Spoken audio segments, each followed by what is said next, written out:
ಗೀರ್ಗೆ ಕಾಡಲ್ಲಿ ತುಂಬಾನೇ ನಂಬಿಕೆಯುಳ್ಳ ಒಂದು ಕುರಿ ಇತ್ತು. ಕುರಿ ಮತ್ತೆ ಸಿಂಹದ ಸ್ನೇಹದ ಬಗ್ಗೆ ಎಲ್ಲರೂ ತುಂಬಾನೇ ಚೆನ್ನಾಗಿ ಮಾತಾಡ್ಕೋತಿದ್ರು.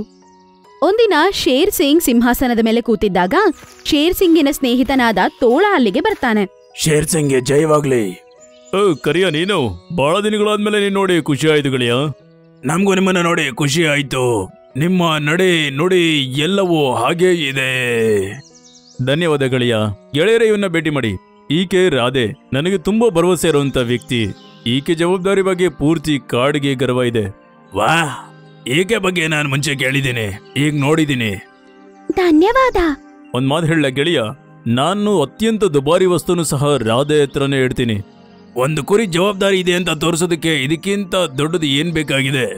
ಹಾ, ನನಗೆ ಈಕೆ ಜವಾಬ್ದಾರಿ ಬಗ್ಗೆ ಪೂರ್ತಿ ಭರವಸೆ ಇದೆ. ಅದನ್ ಕೇಳಿಸ್ಕೊಂಡಿದ ತಕ್ಷಣ ತೋಳಗೇನೋ ಡೌಟ್ ಬರುತ್ತೆ. ಮತ್ತೆ ಅವರ ಮುಖದ ಮೇಲೆ ಇರುವ ಆ ಚಿಕ್ಕ ನಗುವನ್ನ ನೋಡಿ ಅವನು ಹೀಗಂತ ಯೋಚನೆ ಮಾಡ್ತಾನೆ. ಸಮಯ ಬಂದಾಗ ಗೊತ್ತಾಗುತ್ತೆ ಯಾರು ಎಷ್ಟು ಜವಾಬ್ದಾರಿ ಅಂತ. ರಾತ್ರಿ ಸಮಯದಲ್ಲಿ ಎಲ್ಲರೂ ನಿದ್ದೆ ಮಾಡಿದ ನಂತರ ಕಾಳು ತೋಳ ಸೀಮದ ಕಡೆಗೆ ನಡ್ಕೊಂಡು ಹೋಗಕ್ಕೆ ಶುರು ಮಾಡುತ್ತೆ. ಅಲ್ಲಿ ಬೇರೆ ಕಾಡಿನ ರಾಜ ಅವನಿಗೋಸ್ಕರ ಕಾಯ್ತಾ ಇರ್ತಾನೆ. ಇಷ್ಟೊತ್ತು ಯಾಕೆ? ಏನಾಯ್ತು? ಕೆಲಸ ಆಯ್ತಾ? ನನಗನ್ಸುತ್ತೆ ಶೇರ್ ಸಿಂಗ್ ಆ ವಸ್ತುವನ್ನ ತನ್ನ ಗೆಳತಿ ಹತ್ರ ಇಟ್ಟಿದೆ. ಮೇಕೆ ಹತ್ರ ಇಟ್ಟಿದೆ ಅಂದ್ರೆ ಮೇಕೆ ಹತ್ರನ ಕದಿ. ಆದ್ರೆ ಆ ವಸ್ತುವನ್ನ ಮೇಕೆಯಿಂದ ಕದಿಯೋದು ತುಂಬಾ ಕಷ್ಟ. ನನಗೇನು ಗೊತ್ತಿಲ್ಲ, ನನಗೆ ಹೇಗಾದ್ರೂ ಆ ವಸ್ತು ಬೇಕು ಅಷ್ಟೇ. ಹಾಗೆ ಆ ವಸ್ತುವನ್ನ ಕದಿಯೋದಕ್ಕೆ ನಾನೊಂದು ಪ್ಲಾನ್ ಮಾಡಿದ್ದೀನಿ. ಪ್ಲಾನ್? ಏನ್ ಪ್ಲಾನ್? ಶೇರ್ ಸಿಂಗ್ಗೆ ಮೇಕೆ ಮೇಲೆ ತುಂಬಾ ಭರವಸೆ ಇದೆ. ನಾನು ಭರವಸೆನ ಮುರಿತೀನಿ. ಇದರಿಂದ ಏನಾಗುತ್ತೆ? ಮೇಕೆ ಭರವಸೆನ ಮುರಿದಿದ್ದಾದ್ಮೇಲೆ ಶೇರ್ ಸಿಂಗ್ನ ನಂಬಿಕೆ ನಾನ್ ಗಳಿಸ್ತೀನಿ. ನಂತರ ವಸ್ತು ಅದಾಗದೆ ನನ್ನ ಹತ್ರ ಬರುತ್ತೆ. ಒಂದ್ ವೇಳೆ ಶೇರ್ ಸಿಂಗ್ಗೆ ನಿನ್ ಮೇಲೆ ಅನುಮಾನ ಬಂದ್ರೆ, ನಾನೆಷ್ಟು ಜಾಗ್ರತೆಯಿಂದ ಕೆಲಸ ಮಾಡ್ತೀನಿ ಅಂದ್ರೆ ಶೇರ್ ಸಿಂಗ್ಗೆ ನನ್ ಮೇಲೆ ಸ್ವಲ್ಪ ಅನುಮಾನ ಬರಬಾರ್ದು. ಆಯ್ತು, ಆದ್ರೆ ನೆನ್ಪಿರ್ಲಿ, ಆ ವಸ್ತು ಚಮತ್ಕಾರಿಯದ್ದು. ಯಾರ ಹತ್ರ ವಸ್ತು ಇರುತ್ತೋ ಅವ್ರನ್ನ ಸೋಲ್ಸೋದು ತುಂಬಾ ಕಷ್ಟ. ಹಾಗಾಗಿ ಆ ವಸ್ತು ಆದಷ್ಟು ಬೇಗ ನನಗೆ ಸಿಗ್ಬೇಕು. ನಿನಗೆ ಕೊಡ್ಬೇಕಾಗಿರೋದು ನಿಂಗೆ ಸಿಗುತ್ತೆ. ನೀವು ಕೊಡ್ಬೇಕಾಗಿರೋ ತಯಾರಿಗಿಟ್ಕೊಳ್ಳಿ, ನಾನು ಅದನ್ನ ತಗೊಂಡ್ಬರ್ತೀನಿ. ಹಂಗಂತ ಹೇಳಿ ಕಾಲು ಅಲ್ಲಿಂದ ಹೋಗ್ಬಿಡ್ತಾನೆ. ಮಾರನೇ ದಿನ ತೋಳ ಹೋಗಿ ರಾಧಾ ಹತ್ರ ಹೀಗಂತಾನೆ. ಅರೆ ರಾಧಾ ಅಕ್ಕ, ಏನ್ ವಿಷಯ? ಬೆಳಗ್ಗೆ ಬೆಳಗ್ಗೆ ಹೂ ಕೀಳ್ತಾ ಇದ್ದೀರಾ? ಈ ಹೂವ ದಿನ ಪೂಜೆಗೋಸ್ಕರ ತಗೊಂಡ್ ಹೋಗ್ತೀನಿ. ನೀನು ನಂಬಿಕೆ ಜೊತೆ ಭಕ್ತಿ ಕೂಡ ಇದೆ ನಿಂಗೆ. ನನ್ನ ಭಕ್ತಿಯ ಶಕ್ತಿ ಮತ್ತೆ ನಾನು ನಿಜಾಯಿತಿಯಾಗಿ ಇದೀನಂತ ರಾಜನಿಗೆ ನಾನಂದ್ರೆ ಇಷ್ಟ.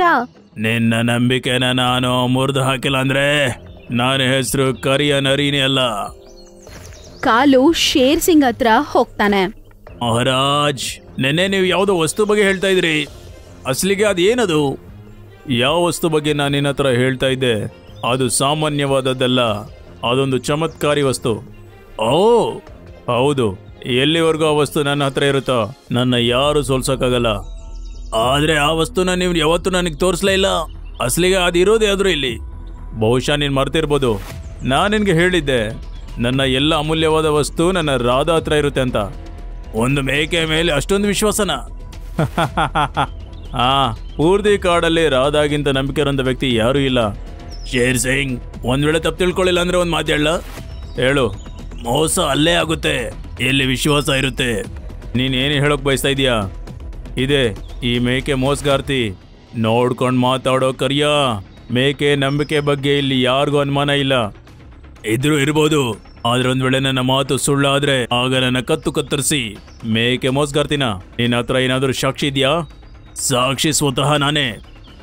ನೆನ್ನೆ ರಾತ್ರಿ ನಾನು ಮನೆಗೆ ಹೋಗ್ಬೇಕಾದ್ರೆ ಆಗ ಗುಡ್ಡದ ಹಿಂದೆ ನಾನು ನೋಡ್ದೆ. ಕೇಳು ಮೇಕೆ, ನಾನು ಈ ಕಾಡಿನ ರಾಜ ಆಗ್ಬೇಕು ಅನ್ಕೊಂಡಿದ್ದೀನಿ. ಹಾಗಾಗಿ ಎಷ್ಟೇ ಖರ್ಚಾದ್ರೂ ಸಹ ನನ್ಗೆ ಆ ವಸ್ತು ಬೇಕು. ಒಂದೊಂದು ವಸ್ತುವಿಗೂ ಅದಕ್ಕೆ ಆದ ಒಂದು ಮುಖ್ಯತ್ವ ಇದ್ದೇ ಇರುತ್ತೆ ರಾಜ.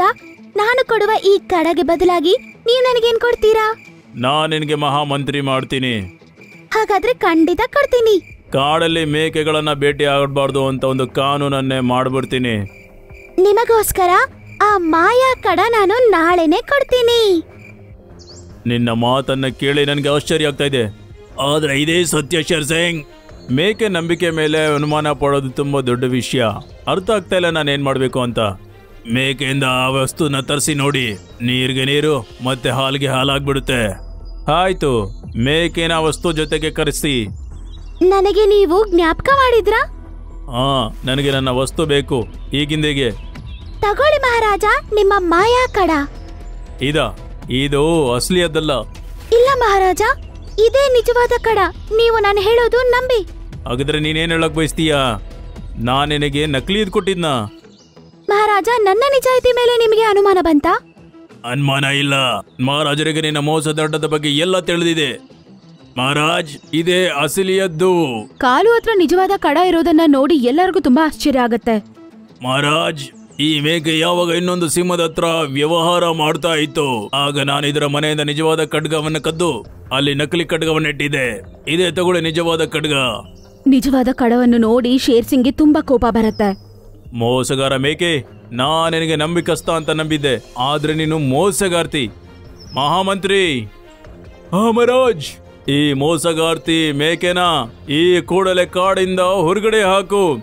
ತನ್ನ ಸ್ನೇಹಿತನೇ ನಂಬದೆ ಹಿಂಗಂತ ಹೇಳಿದ್ದಕ್ಕೆ ಅದಕ್ಕೆ ತುಂಬಾನೇ ಬೇಜಾರಾಗಿ ಅದು ಕಾಡಿಂದ ಹೊಟ್ಟೋಗ್ಬಿಡುತ್ತೆ. ಒಂದಿನ ಶೇರ್ ಸಿಂಗ್ ಮತ್ತೆ ಕಾಳು ತೋಳ ಹೋಗ್ತಾ ಇರೋ ಸಮಯದಲ್ಲಿ ಅಕಸ್ಮಾತ್ ಆಗಿ ಅವರು ದಿಲಾವರ್ನ ಮೀಟ್ ಮಾಡ್ತಾರೆ. ಶೇರ್ ಸಿಂಗ್, ಇವತ್ ನೀ ನನ್ನಿಂದ ತಪ್ಪಿಸ್ಕೊಳಕ್ಕಾಗಲ್ಲ. ಹೊಸ್ದಾಗ್ ಸಿಂಹ, ನಿನಗ್ ಗೊತ್ತಾ ನಾನು ಯಾರು ಅಂತ? ಗೊತ್ತು. ಇಲ್ಲಿವರೆಗೂ ನೀನ್ ಇಲ್ಲಿನ ರಾಜ, ಆದ್ರೆ ನಾಳೆಯಿಂದ ನಾನೇ ರಾಜ ಆಗ್ತೀನಿ. ಮೂರ್ಖ ಸಿಂಹ, ನಿನಗ್ ಗೊತ್ತಾ ನನ್ನ ಹತ್ರ ಈ ಖಡ್ಗ ಇದೆ ಅಂತ? ಎಲ್ಲಿವರೆಗೂ ಈ ಖಡ್ಗ ನನ್ನ ಹತ್ರ ಇರುತ್ತೋ ನನ್ನ ಯಾರು ಸಾಯಿಸಕ್ಕಾಗಲ್ಲ. ಮೂರ್ಖ ಅಂದ್ರೆ ನೀನೇ ಶೇರ್ ಸಿಂಗ್. ನಿನ್ನ ನಿಜವಾದ ಖಡ್ಗ ನನ್ನ ಹತ್ರ ಇದೆ, ಎಲ್ ನೋಡು. ದಿಲಾವರ್ ಕೈಯಲ್ಲಿ ನಿಜವಾದ ಮಾಯಾ ಕಡ ಇರೋದನ್ನ ನೋಡಿ ಆಶ್ಚರ್ಯ ಆಗತ್ತೆ. ಇದು ಹೇಗೆ ಸಾಧ್ಯ? ನಿಜವಾದ ಖಡ್ಗ ನನ್ನ ಹತ್ರ ಇದೆ. ಕ್ಷಮಿಸ್ಬೇಡಿ ಮಹಾರಾಜ್, ಆದ್ರೆ ನಿಜವಾದ ಖಡ್ಗ ಅದೇನೆ. ಯಾರು ದಿಲಾವರ್ ಹಾಕೊಂಡಿದ್ದಾನಲ್ಲ ಅದು. ಏನಂಗಂದ್ರೆ? ಅಂದ್ರೆ ನಿಜವಾದ ಮೋಸಗಾರ ನಾನೇ ಶೇರ್ ಸಿಂಗ್. ನಾನು ಮೇಕೆ ಮಾನಲ್ಲಿ ನಿಜವಾದ ಖಡ್ಗ ಕದ್ದಿದ್ದೇನೋ ನಿಜ, ಆದ್ರೆ ನಿನಗ್ ಕೊಟ್ಟಿದ್ದಂತ ಖಡ್ಗ ಅದು ಕೂಡ ನಕಲಿಯದ್ದೇ. ನಿಜವಾದ ಖಡ್ಗ ಅವನು ನನಗ್ ಕೊಟ್ಟಿದ್ದ. ನಿಜವಾದ ಕಡ ಈಗ ನನ್ನ ಹತ್ರ ಇದೆ. ನಿಜವಾದ ಕಡ ಮೇಕೆ ಹತ್ರ ಇರೋದನ್ನ ನೋಡಿ ಎಲ್ಲರೂ ಶಾಕ್ ಆಗ್ತಾರೆ. ಇದೇ ತಗೊಳ್ಳಿ ಮಹಾರಾಜ, ಇದು ನಿಜವಾದ ಕಡ, ಇದು ನಿಮಗೆ ಸ್ವಂತ. ರಾಧಾ, ಈ ಖಡ್ಗ ನಿನ್ನ ಹತ್ರ ಹೇಗ್ ಬಂತು? ಮಹಾರಾಜ, ಇವನು ನಿಮಗೆ ಹೇಳಿದ್ನಲ್ವಾ ಒಂದು ಕತೆ, ಅದೆಲ್ಲ ಸುಳ್ಳು. ಈ ಶೇರ್ನ ಹೋಗಿ ಮೀಟ್ ಮಾಡಿದ್ದು ನಾನಲ್ಲ, ಇವನು. ಮಾಯಾ ಕಡವನ್ನು ಕಳ್ತನ ಮಾಡಕ್ಕೆ ಐಡಿಯಾ ಮಾಡಿದ್ದು ಇವನೇ. ಆದ್ರೆ ಇವರು ಮಾತುಗಳನ್ನ ನಾನ್ ಕೇಳ್ದೆ, ಅದರಿಂದ ಬೇಗ ಹೋಗಿ ನಾನು ಈ ಕಡವನ್ನು ಬಚ್ಚಿಟ್ಬಿಟ್ಟೆ. ಆಮೇಲೆ ನಕಲಿ ಕಡವನ್ನು ಅದರ ಜಾಗದಲ್ಲಿಟ್ಟೆ. ಹಾಗಾದ್ರೆ ಆ ಖಡ್ಗ ನಕಲಿಯದ್ದ?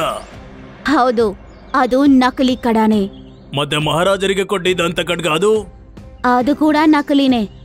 ಆದ್ರೆ ನೀನ್ ನನಗೆ ನಕಲಿ ಖಡ್ಗ ಯಾಕೆ ಕೊಟ್ಟಿದ್ದೆ ರಾಧಾ? ನಾನಂಗ್ ಮಾಡ್ದೆ ಹೋಗಿದ್ರೆ ನಿನ್ನ ಸ್ನೇಹಿತನ ನಿಜವಾದ ರೂಪ ನಿನ್ಗೆ ಗೊತ್ತಾಗ್ತಿತ್ತು? ಶೇರ್ ಸಿಂಗ್ ಎಲ್ಲ ಅರ್ಥ ಮಾಡ್ಕೊಂಡು ಮತ್ತೆ ಕೋಪದಿಂದ ಹೀಗಂತಾನೆ, ನೀವು ನನಗೆ ಮೋಸ ಮಾಡಿದೀರಾ, ನಾನ್ ನಿಮ್ಮನ್ನ ಸುಮ್ನೆ ಬಿಡೋದಿಲ್ಲ. ಆಮೇಲೆ ರಾಜ ಇನ್ನೂ ಕೋಪದಿಂದ ಅವರಿಬ್ಬರನ್ನ ಅಟ್ಯಾಕ್ ಮಾಡ್ತಾನೆ. ಮತ್ತೆ ಅವ್ರ ಹತ್ರ ಇದ್ದ ಮಾಯಾ ಕಡ ಪವರಿಂದ ಅವರಿಬ್ಬರನ್ನ ಸುಲಭವಾಗಿ ಸಾಯಿಸ್ಬಿಡ್ತಾನೆ ರಾಜ. ನಾಳೆ ಬೆಳಗ್ಗೆ ಸಭೆಯನ್ನ ಕರೀರಿ. ಸ್ನೇಹಿತರೆ, ಇವತ್ತು ತುಂಬಿದ ಸಭೆಯಲ್ಲಿ ನಾನು ಈ ಮೇಕೆಯನ್ನ ಅಭಿನಂದಿಸ್ತಾ ಇದ್ದೀನಿ. ಈ ಮೇಕೆ ಕೇವಲ ನಂಬಿಕೆ ಇರುವಂತ ಮೇಕೆ ಅಲ್ಲ, ಬುದ್ಧಿವಂತೆ ಕೂಡ. ಇದು ಕೇವಲ ಚಮತ್ಕಾರಿ ಖಡ್ಗದು ಮಾತ್ರವಲ್ಲ, ನನ್ನನ್ನು ರಕ್ಷಣೆ ಮಾಡಿದೆ. ಒಂದ್ ವೇಳೆ ಅದು ಸರಿಯಾದ ಸಮಯಕ್ಕೆ ಬಂದಿಲ್ಲ ಅಂದ್ರೆ ಆಗ ಶತ್ರು ಸಿಂಹ ಮತ್ತೆ ಆತನ ಜೊತೆಗಾರ ನನ್ನ ಸಾಯಿಸ್ಬಿಡ್ತಾ ಇದ್ರು. ನನ್ನ ಪ್ರಾಣ ಕಾಪಾಡೋದಿಕ್ಕೆ ನಿನಗೆ ಧನ್ಯವಾದ ಮೇಕೆ. ಪ್ರಾಮಾಣಿಕ ಮೇಕೆಗೆ ಜೈ. ರಾಧನ ನಿಜಾಯಿತಿಯನ್ನು ನೋಡಿ ರಾಜ ಮೆಚ್ಕೋತಾನೆ ಮತ್ತೆ ಅವಳನ್ನ ಮಂತ್ರಿಯಾಗಿ ನಿಯಮಿಸ್ತಾನೆ. ಅವತ್ತಿಂದ ರಾಧಾ ತುಂಬಾನೇ ನಿಜಾಯಿತಿಯಿಂದ ಕೆಲಸ ಮಾಡ್ತಾಳೆ. ನಿಜಾಯಿತಿಯಿಂದ ಎಲ್ಲಾರನ್ನೂ ಚೆನ್ನಾಗಿ ನೋಡ್ಕೋತಾಳೆ. ನಿಮ್ಗೆ ನಮ್ಮ ವಿಡಿಯೋ ಇಷ್ಟ ಆಗಿದ್ರೆ ಕೂಡಲೇ ನಮ್ಮ ಚಾನೆಲ್ ಅನ್ನ ಸಬ್ಸ್ಕ್ರೈಬ್ ಮಾಡಿ. ಮತ್ತೆ ವಿಡಿಯೋನ ಲೈಕ್ ಮತ್ತೆ ಶೇರ್ ಮಾಡೋದನ್ನ ಮರಿಬೇಡಿ. ಧನ್ಯವಾದ.